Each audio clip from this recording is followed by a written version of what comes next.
Hello and welcome to SaltWire today for Thursday, December 29th. I'm your host, Kate Walker. A protest against Hockey Canada will be held tonight to shed light on the past sexual assault allegations. The Nova Scotia Voice of Women for Peace say they're holding a demonstration at the current World Juniors Hockey Tournament in Halifax to put a damper on the celebration and to remind people of what they call the shame of Hockey Canada. The group is referring to the 2003 Halifax and 2018 London World Juniors, where there have been allegations of group sexual assault involving team members. No one has been charged in the incidents.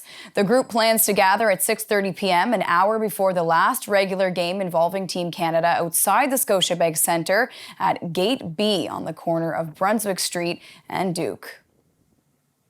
Well, here's something you don't see every day. A shoebox-sized satellite built by Dalhousie University was released into orbit this morning. Dubbed the Loris Project, it's the first satellite designed and built in Atlantic Canada. The CubeSat was built by the Dalhousie Space Systems Lab over the past 4 years with funding from the Canadian Space Agency. It carries cameras for taking pictures of Nova Scotia, along with a suite of new technologies being developed by the Space Lab and Halifax-based Galaxia mission systems.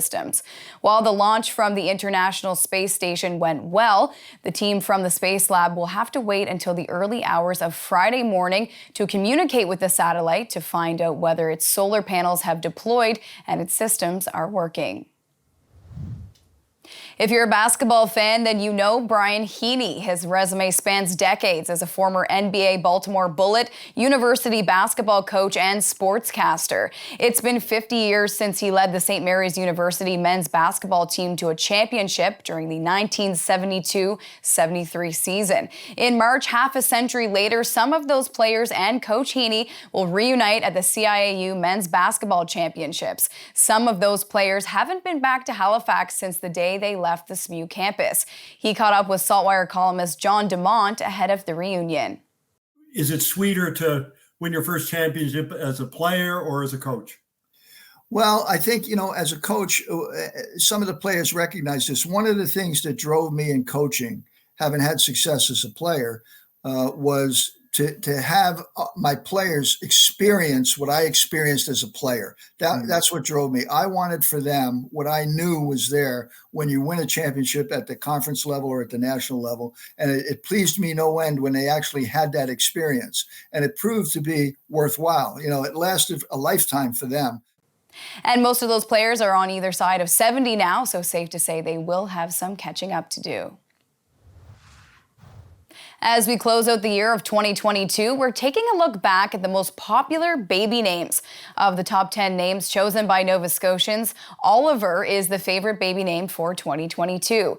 Here's a look at some of the others: Oliver, Jack, Charlotte, Violet, William, Emma, Owen, Henry, Olivia, and Noah.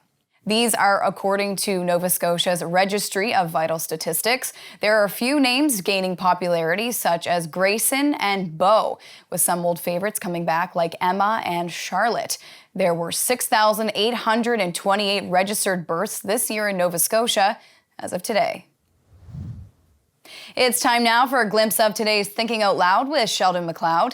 Today, Sheldon is speaking with Carol Baskin about U.S. legislation regarding big cats and the impact the Tiger King Netflix series has had on her life.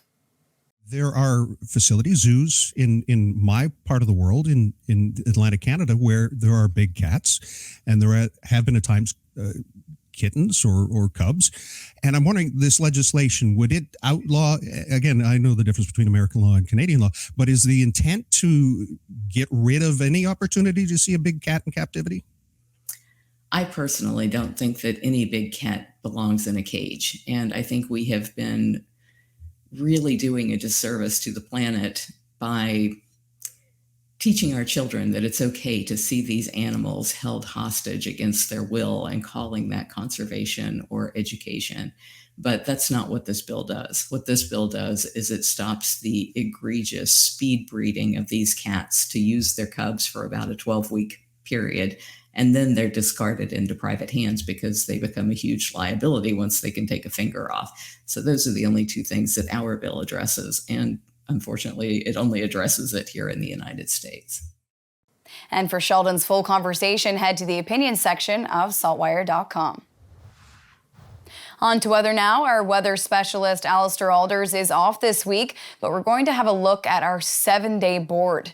Mostly cloudy heading into the weekend, a high of 10 on New Year's Day with some rain, 2 degrees with a mix of sun and cloud to start the first work week of 2023, and back up to 10 degrees Wednesday with light rain and some showers expected Thursday.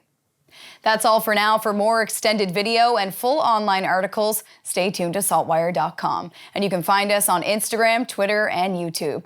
I'm your host, Kate Walker. Thank you for joining us, and we'll see you back here tomorrow.